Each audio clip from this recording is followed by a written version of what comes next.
Hi guys, SwifTs here, and today I'm bringing you another episode of my FIFA 17 Millwall Career Mode series. This is Season 2, Episode 2B. Episode 2A was the Invasion crossover for Flash. It's now going to be the Arrow version, that's why it's Part B. There will be a Part C for Legends of Tomorrow as well. So yes, in theory this is Episode 3, that will be Episode 4. But it's 2B. Before we get into the review though, which is about 2 1/3 pages long again, I'm going to quickly mention a few things. First, we'll get into the team and who we're playing. We're actually at Wembley playing in the Community Shield versus Manchester United, the Premier League winners. The team we put out was Donnarumma, Chesmain, Hutchinson, Duda, Cummings, Figueira, Bittencourt, Worrell, Gregory, Takuma Asano, and Connor Chaplin with the duo up top. A few points I'm going to quickly mention. We have made we put an inquiry in for Alexander Isak, which is a player we actually signed yesterday in real life for Borussia Dortmund. They wanted 2.5 million, so he's 17 in the game, 16 in real life because we're obviously a season forward. 2.5 million for a 17-year-old, he's got to be good. So we put a 2 million bid in and that got accepted. We then put an 11 million bid in after the second game. This one is though. Alexander Isak was after the first game. Actually, it's before the first game. But we put an 11 million bid in for Mauricio Lemos, which is a centre mid, which we do need. For 11 million, like I've already said. We haven't heard anything yet back, unfortunately. Probably will be in the next episode. And we also sent a scout to one of our youth scouts to Canada for 9 months. And let me quickly just mention why we sent a scout to Canada, of all countries, and for 9 months. We have the extra budget, and I also got an offer for international management for Canada. It's the only one I received, so I was like, you know what, why not? Canada, not really the best team, and they want us to be in, they want us to qualify for the FIFA World Cup, which is obviously next season, in 28, actually, the end of this second season. We do go 1-0 down to Manchester United from a nice goal, but other than that, we did accept the Canada job offer. The reason why I accepted that and I didn't wait for England or Spain or France to want me is because we're playing as Millwall. We're going to have a challenge. I'm going to have the challenge for everything, so why not? Into the 2 1/3 page review though of Arrow. So we left off of last episode. The final point I mentioned was Sarah, Ray, Thea, Oliver and Diggle all get taken onto the alien ship. So we start off the episode this time though with Oliver running. Yes, Arrow episode always starts with running, doesn't it? But that is every single year the premiere is someone running. But before we get into that, fantastic goal right there from Sean Cummings, our right back, top bins. Connor Chaplin got the assist. But anyway, pretty much every premiere Oliver is caught running off the start. Season 1 it was on the island to his rescue. Season 2 it was also on the island again after Tommy died. Season 3 was where was season 3? Season 3. Where did he go? He did run in season 3, he did in season 4, but not in season 5, I know that. He ran in the second episode of season 5, I believe. Don't know what happened in season 3, but in season 4 he ran to the new house in Hub City or something like that with Felicity. So I don't know, but he starts running off again, and he ends up, his destination he gets to is the Queen Mansion. So back here, we haven't been here for a couple of seasons, obviously because Moira is dead, so he no longer is belong to the Queens. And Laurel is back. I was about to say Laurel. I was like, okay. Laurel is back in the episode for it because it is the 100th episode of Arrow. May I just mention? That's why certain characters do come back. She is engaged to Oliver at this point as well, and the wedding is the next day to when obviously the episode is meant to happen in the Arrowverse. Oliver, Sarah, Ray, Thea and Diggle all in pods. They're all in status pods. If you remember to the Wave Rider, people get put in status. They don't make up. It happened to Mick Rory at the start of the season, so he didn't die to the nuclear explosion on the under the sea. But they're all in status pods on the alien ship. So we'll get there eventually. Felicity brings Cisco down to the Arrow Cave though, and he checks if Rory is a douche, because Mick Rory is, aka Heatwave, he's a bit of a douche. So you just have to check the other Rory. And if you don't know who the other Rory is, The other Rory is Ragman. Half done substitutions, we bring on Kone for Asano, we bring on Phil Pot for Chaplin, and we also bring on Onion Dinma for Leonardo Bittencourt. Cisco tells Team Arrow, aka just the recruits, that he can vibe. He then vibes the Oliver's old bow, the one that Malcolm Merlin destroyed when they fought. That was when Malcolm Merlin figured out it was the Arrow or the Hood, whatever season it was. Probably season 1 actually. When he found out the Hood was Oliver. It was that bow, so I'm surprised they still had it. Obviously it's on set, so obviously they still had it. Then when he sees that, he also then vibes them. You can see them all in the status pods and on alien tech. Cisco shows Felicity and Curtis some alien tech because they freak out like, oh, alien tech, yeah, we can hack that if we only had something to do with the Dominators, aka the aliens. And that's when he whips out some thing. He rips off the one that came in, the ship that came to Central Sea. That was good. Thea gives Oliver and Thea gives Oliver the Hosen that he gave to her in season 1. So if you remember, in season 1 when Oliver came back, he had this little rock with a load of Chinese writing in. He said it symbolised reconnecting, so he gave it to Thea in hope that one day he would reconnect with her. In this season, it was the other way around.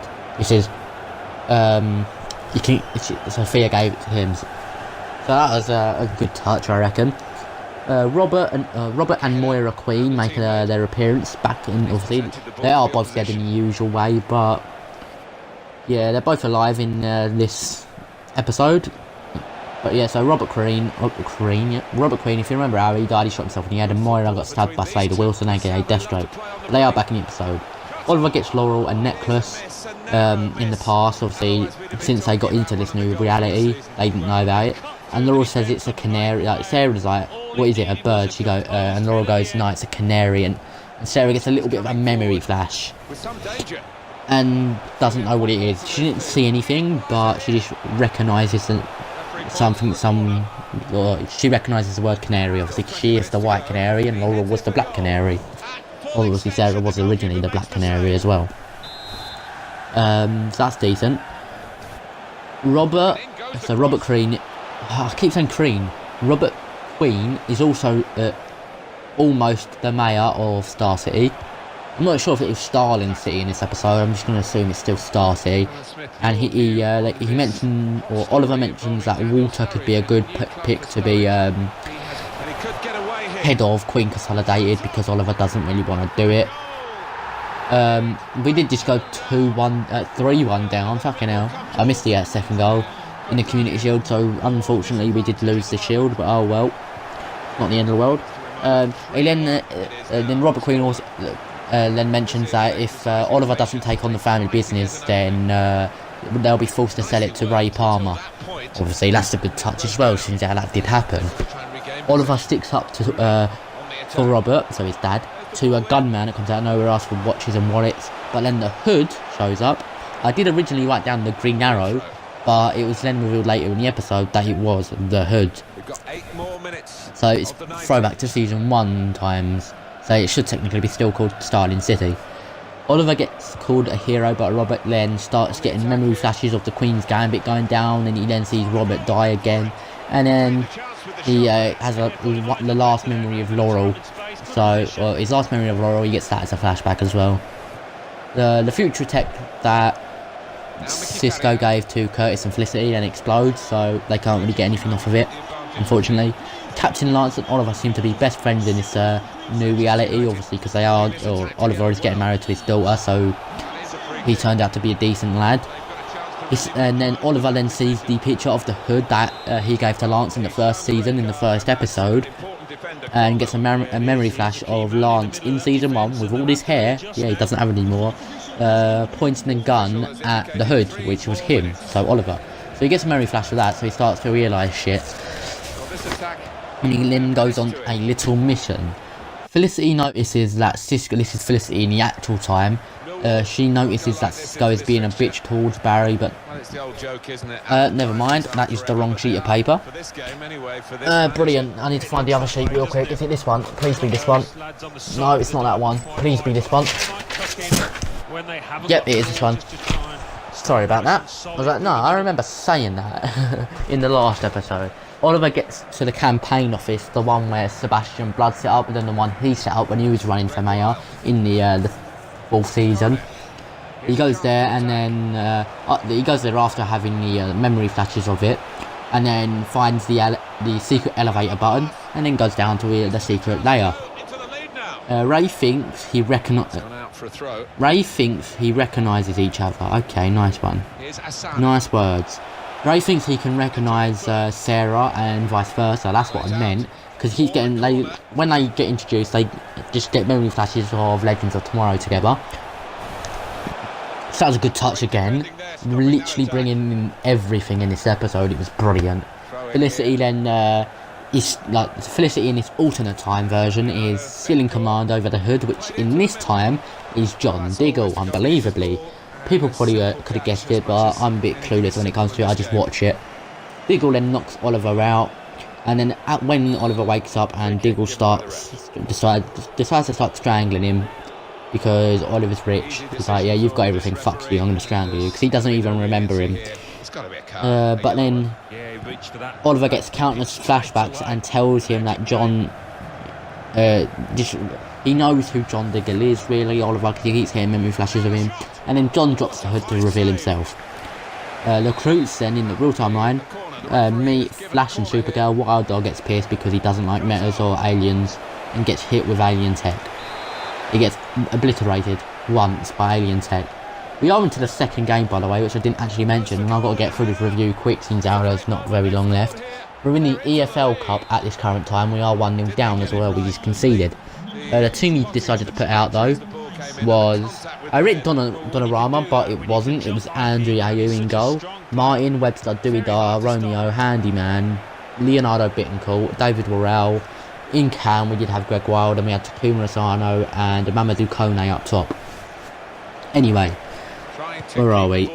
Malcolm says Tommy is a doctor up in Chicago, which was a brilliant touch again, because obviously the actor Colin Donnell couldn't make it down for the episode because he was obviously recording episodes for Chicago Med. So that was a reference to that, Doctor in Chicago. Brilliant little touch by the CW there. Well, no, I say the CW, but it wasn't actually them. By Greg Berlanti and all the rest of the writers, I should say. Sarah tells Ray about the group hallucination, because they all end up working it out.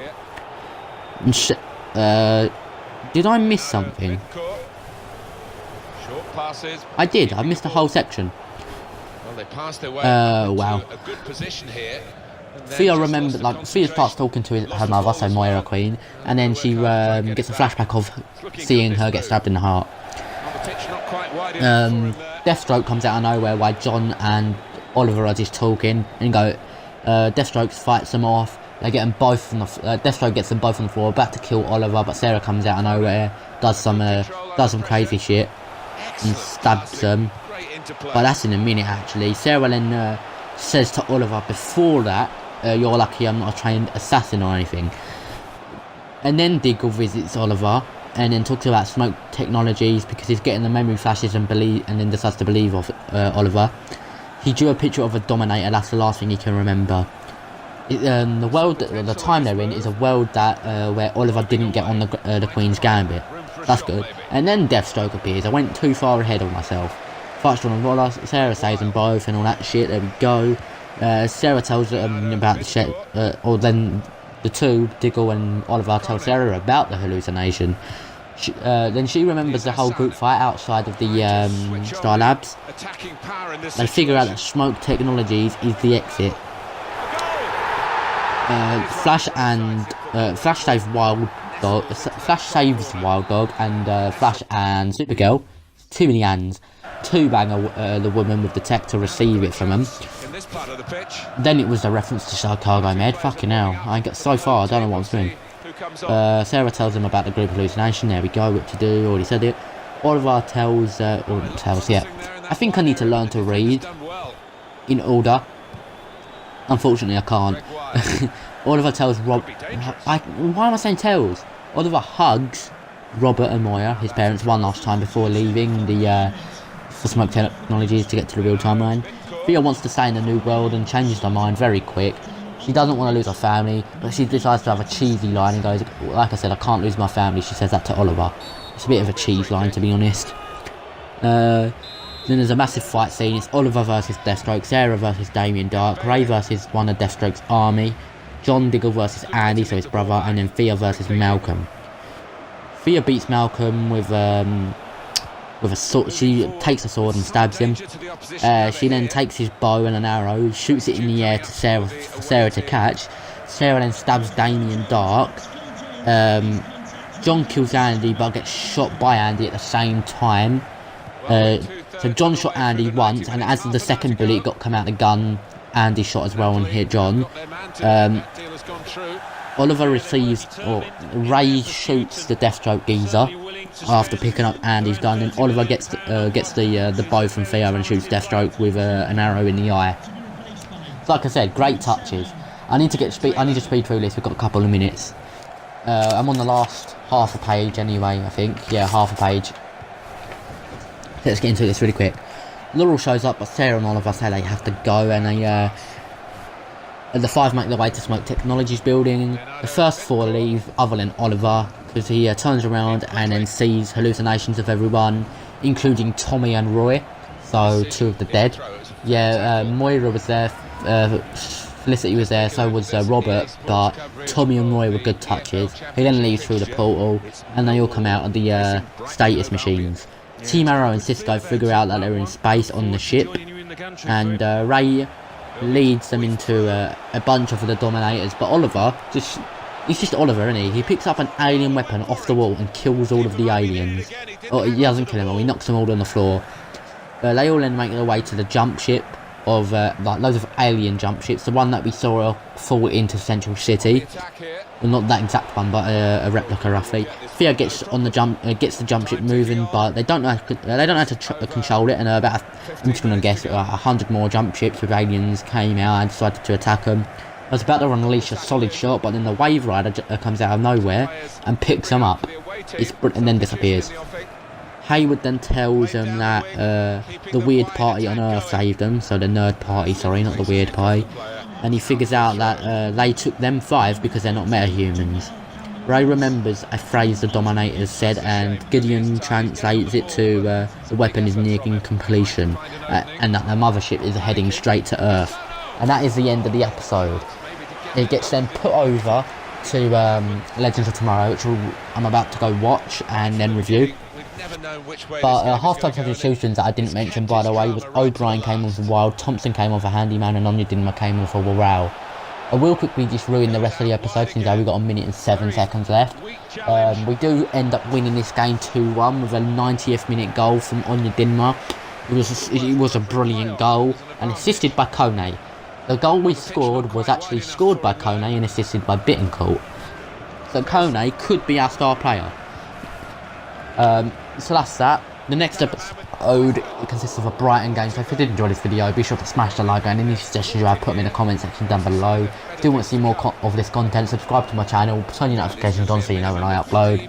We're almost at the no review. Supergirl episode, what just came back today, was fantastic. So thank you for watching, see you later, have a nice day. Striving really hard for the goal that surely will give them the victory. He's had a go here. Oh, they've got their noses in front right at the end here. Well, the supporters are going absolutely nuts. They can't believe it. Oh, this is incredible. They've surely won the match with this goal, the last kick of the match. Well, it's great for the striker, just when the pressure's on, when it's begging out for somebody to make themselves a hit.